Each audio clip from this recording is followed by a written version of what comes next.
Welcome to The Making of a Nation, American History in VOA Special English. This week in our series, Larry West and Tony Riggs continue the story of President Woodrow Wilson.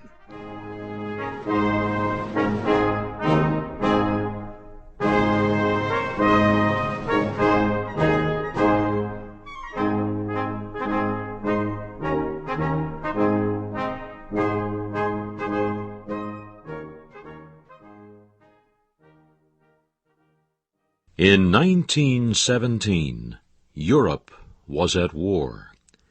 It was the conflict known as World War I. After 3 years of fighting, Europe's lands were filled with the sights and sounds of death. But still, the armies of the Allies and the Central Powers continued to fight. The United States had tried to keep out of the European conflict.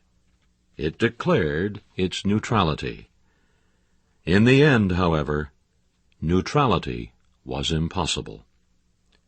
Germany was facing starvation because of a British naval blockade.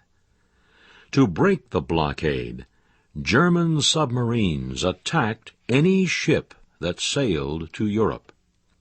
That included ships from neutral nations, like the United States. The German submarines sank several American ships. Many innocent people were killed. German submarine attacks finally forced the United States into the war. It joined the Allies, Britain, France, and Russia. Like most Americans, President Wilson did not want war, but he had no choice. Sadly, he asked Congress for a declaration of war. Congress approved the declaration on April 6, 1917. It was not long before American soldiers reached the European continent. They marched in a parade through the streets of Paris. The people of France gave them a wild welcome.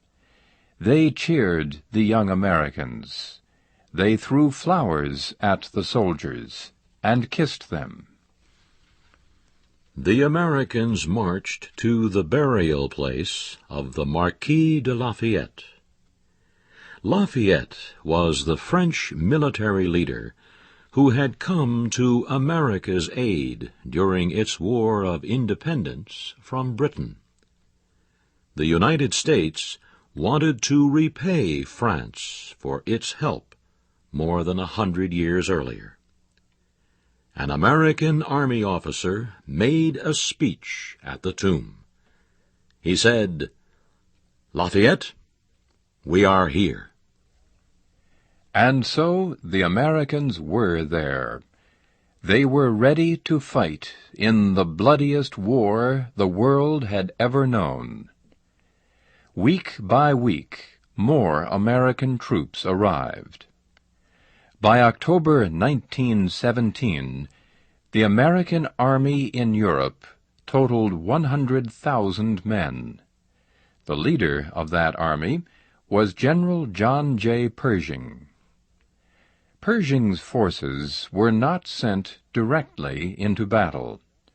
Instead, they spent time training, building bases, and preparing supplies. Then, a small group was sent to the border between Switzerland and Germany. The Americans fought a short but bitter battle there against German forces.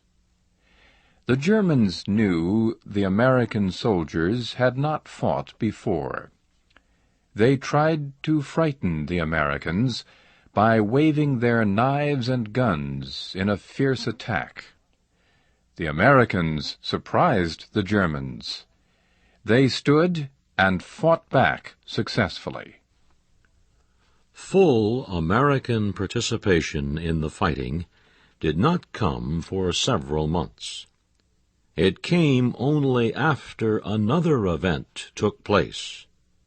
That event changed the war and the history of the 20th century. It was the Bolshevik Revolution in Russia. Its leader was Vladimir Lenin. The Russian Revolution began in the spring of 1917.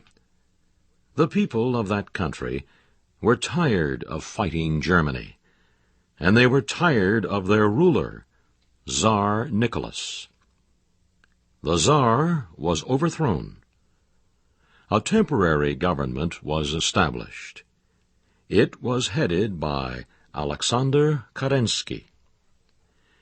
President Woodrow Wilson sent a team of American officials to Russia to help Kerensky's new government. The officials urged Russia to remain in the war. Under Kerensky, Russia did keep fighting, but it continued to suffer terrible losses. Many Russians demanded an end to the war. Lenin saw this opposition as a way to gain control of the government. So he went to the city of Petrograd. There he led the opposition to the war and to Kerensky. Night after night he spoke to big crowds. "What do you get from war?" he shouted. "Only wounds, hunger, and death." Lenin promised peace under Bolshevik communism. Within a few months, he won control of the Petrograd Soviet. That was an organization of workers and soldiers. Kerensky's government continued to do badly in the war. More and more Russian soldiers lost hope. Many fled the army. Others stayed, but they refused to fight. The end came in November 1917. Soldiers in Petrograd turned against Kerensky. Lenin ordered them to rebel, and he took control of the government within 48 hours. Russia was now a communist nation. As promised, Lenin called for peace. So Russia signed its own peace treaty with Germany. The treaty forced Russia to pay a high price for its part in the war. It had to give up a third of its farmland, half of its industry, and 90% of its coal mines. It also lost a third of its population. Still, it did not have real peace with Germany.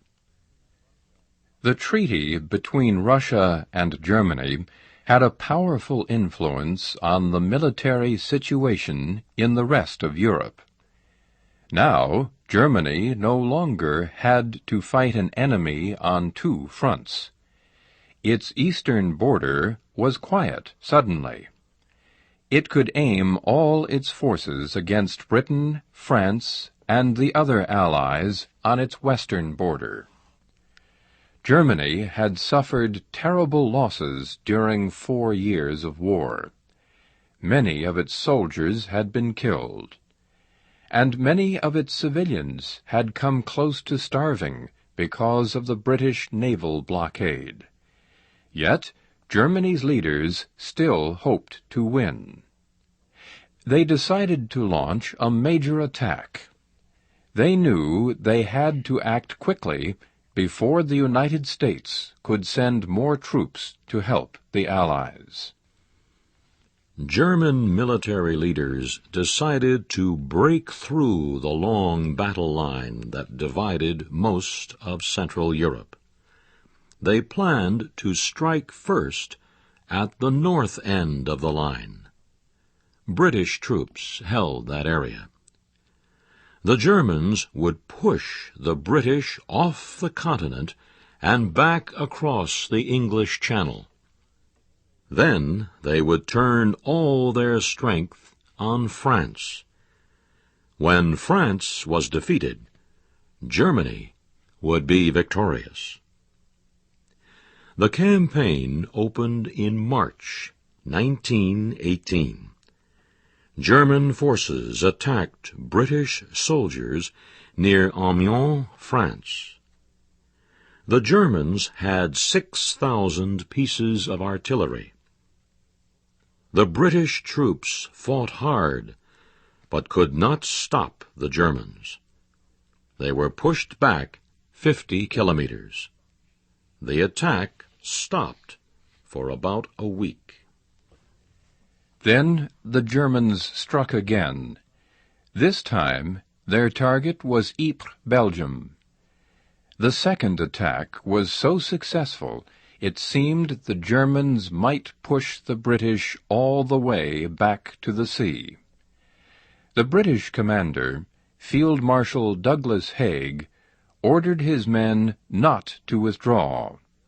Haig said, "There is no other course open to us but to fight it out." The British fought hard and stopped the attack. Losses on both sides were extremely high. Yet the Germans continued with their plan. Their next attack was northeast of Paris in May. This time they broke the Allied line easily and rushed toward Paris. The German army chief, General Erich Ludendorff, tried to capture the French capital without waiting to strengthen his forces. He got close enough to shell the city. The French government prepared to flee.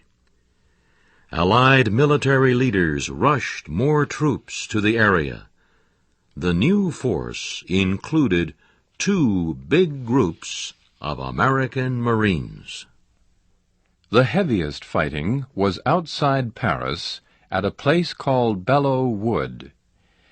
The American Marines were advised to prepare for a possible withdrawal. One Marine said, "Withdrawal? We just got here." The Marines resisted as the Germans attacked Allied lines in Belleau Wood again and again. Then they attacked the German lines. The battle for Belleau Wood lasted 3 weeks. It was the most serious German offensive of the war. The Germans lost. We will continue our story of World War I next week.